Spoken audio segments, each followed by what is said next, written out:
Bro, when you see the Howard Hughes type characters, you see those guys that just get completely isolated and they can't interact with people. That is terrifying. Yeah. But I see it. I get how it happens. I see how it could happen.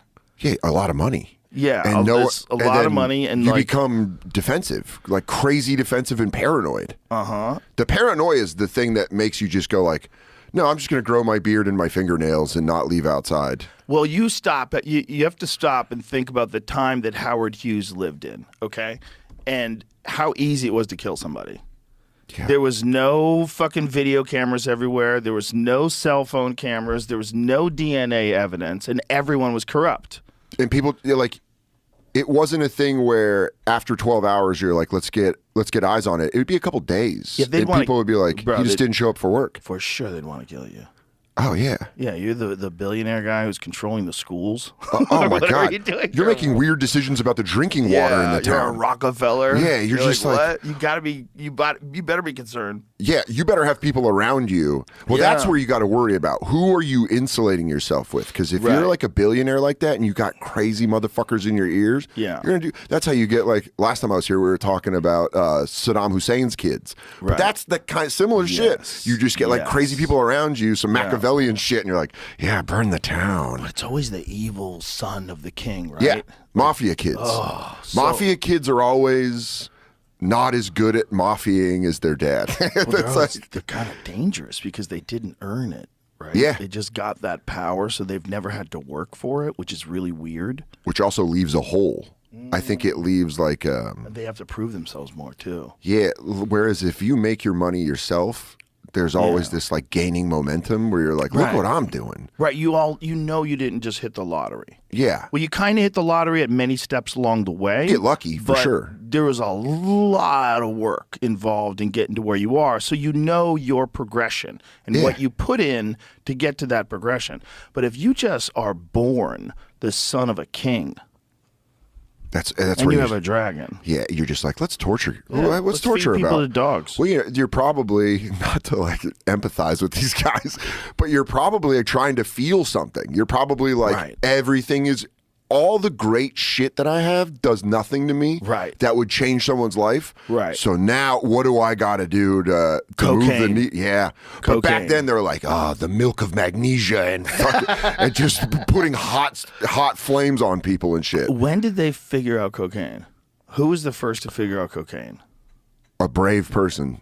A brave person that knew a little bit about science. Because it ain't like weed where you can just pull it off and put fire to it.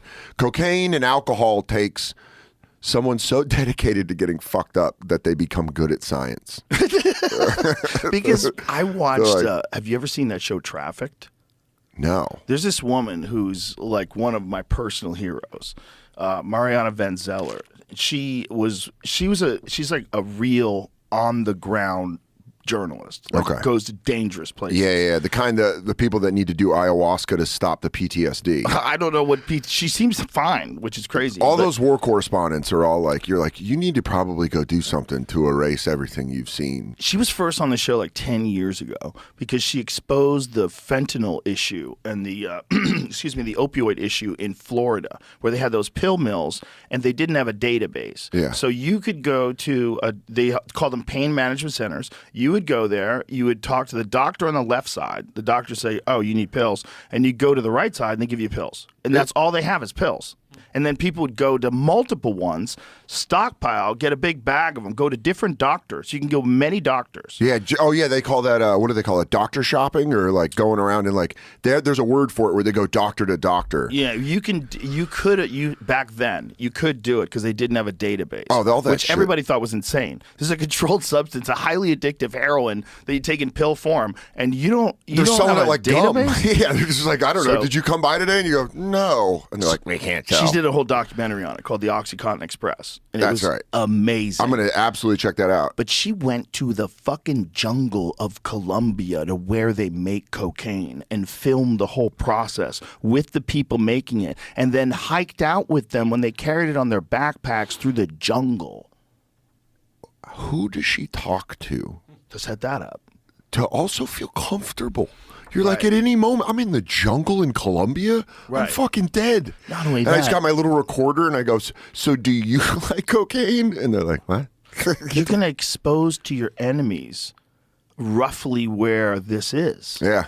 Yeah. Roughly. You're going to give away some information that can be used against you. I'll find those guys who are on that video. Yeah. I don't need, they have a mask on. I know who that is. That's Pedro. I know Pedro. Like, if you had a fucking mask on and you were talking, I was like, hey, guys. Like, that's Dan Soder. You'd have to do it. Did you guys like Macho Man? You'd have to do it in all Cat Williams. Like, while you're working on cocaine. I ain't giving away this cocaine. Ain't no one touching it, pimpin'.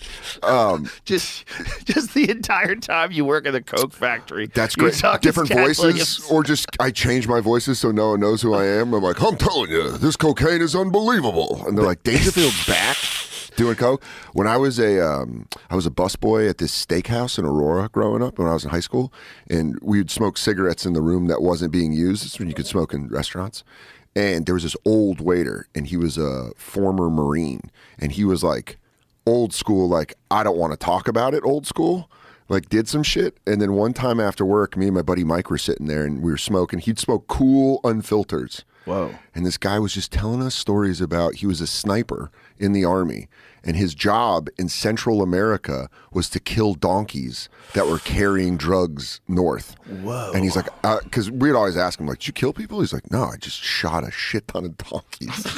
And he's like, because all these donkeys would just have all this weight on them. Wow. And then he'd just pop them in the middle of the jungle, and he'd be like, well, now you've got, and then it would set up like, okay, now go get him.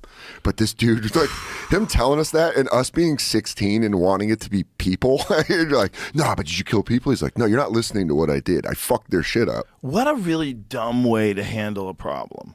Is what? Like, here's the problem. Some people think you shouldn't do cocaine. Yeah. So we're going to lock everybody up who sells it. So the only people that are going to sell it are the people that can get away with selling it in Mexico. Yeah. And those people are going to be a super billionaire, powerful cartel. Like an army. An industry, an army, a well-funded army. Yeah. And they can walk here. Yeah.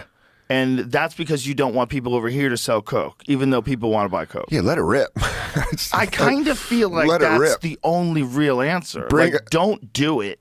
Don't do it. But if it was sold in America, it would be actual coke.